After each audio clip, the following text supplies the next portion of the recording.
Honorable members, this program is far more than housing. It is a national empowerment engine, creating jobs, formalizing the informal sector, revitalizing micro, small, and medium enterprises, restoring our environment, and building resilient communities. It advances equity, dignity, and sustainable development, the very values anchored in Article 10 of our Constitution. Mr. Speaker, honorable members, allow me to turn to a sector that carries the hopes of nearly every Kenyan family, our micro, small, and medium enterprises.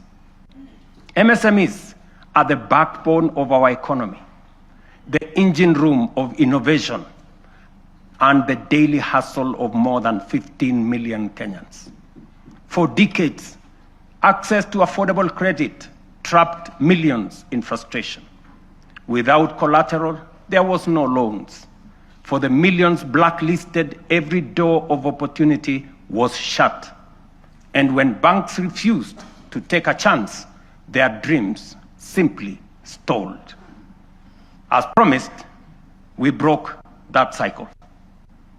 The Financial Inclusion Fund, the Hustler Fund, now stands as the largest financial inclusion program since independence, extending over 80 billion shillings to 7 million Kenyans.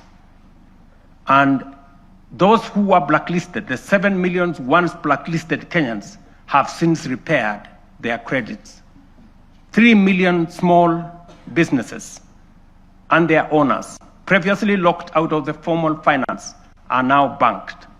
And 2 million Kenyans are now frequent borrowers. Today, through the Hustler Fund Bridge Facility, 800,000 entrepreneurs are accessing up to 150,000 shillings each without collateral to expand and grow their businesses.